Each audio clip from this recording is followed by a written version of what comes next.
It's Deputy Prime Minister, proud Northerner and basic instinct enthusiast, Angela Rayner, and welcome to Another Not Rayner with Angela Rayner. I have just got back from an absolutely fantastic Prime Minister's questions.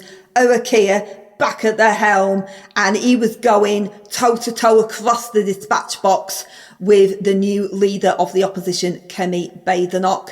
And I've got to say, it was a very feisty exchange. Kemi is a very feisty lady, and she really was going for it today on her first day at work as the leader. And our Keir gave as good as he got. He really did. He was not going to take anything from her. He was really giving it back to her, and that shows what a strong personality our Keir has. He really was just as feisty, if not more so than she was. So it was really, really enjoyable to watch. And she thought that she'd, owned our Keir with, that's Gen Z speak for, get the better of our Keir, with a few comments about the US election and Donald Trump winning. And, how was our Keir going to handle that with our David? Because our David has unfortunately over several years, made numerous posts about President Trump, and he's used some very unwise words, things that he may now regret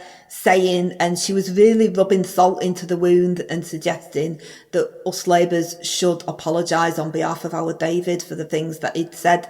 And our Keir responded by not really answering her question at all. He just moved it along, and then she made another swipe at him about some of us Labourers going out to campaign on behalf of the Kamala Harris campaign, and how did that work out for us? And again, he rose above it, and instead he moved on to fixing the foundations.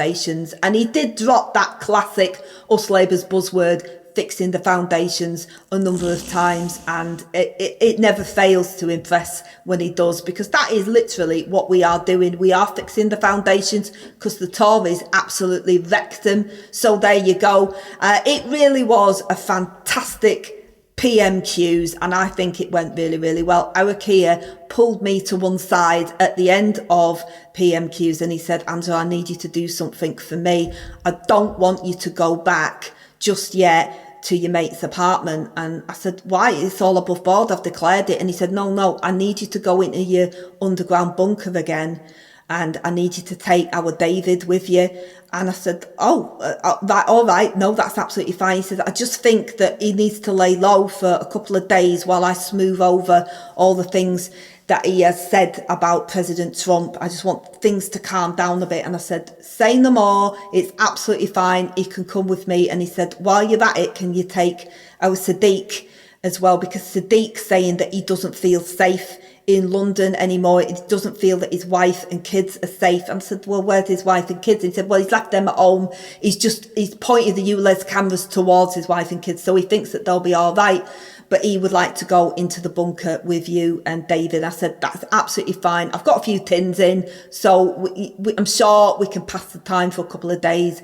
Our David's gone home to get his bug out bag, and I've told him just grab a few board games as well, maybe like Pictionary or Kaplonk, and we can do that for a few days.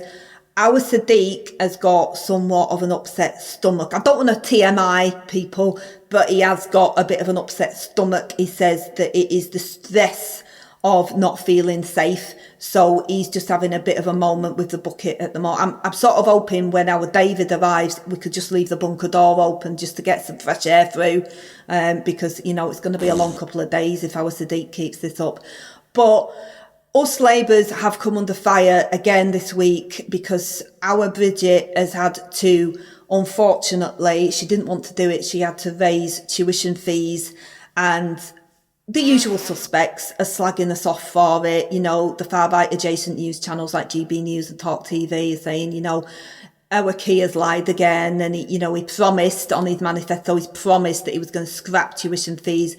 Well, you know what? It's just classic, isn't it? If you want to blame somebody for the reason why our Bridget has had to put up tuition fees and announce it this week, you can blame the Tories. She wouldn't have had to have done it if it wasn't for 14 years of Tory failure and a £22 billion black hole that they created. So what was our Bridget supposed to do? She had no choice but to do it. So maybe you should be thinking about having a go at the Tories, because it's their fault, not ours.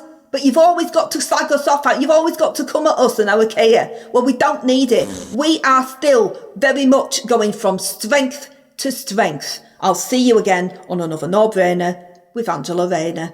I'm sort of hoping when our David arrives, we could just leave the bunker door open just to get some fresh air through, because, you know, it's going to be a long couple of days if our Sadiq keeps this up.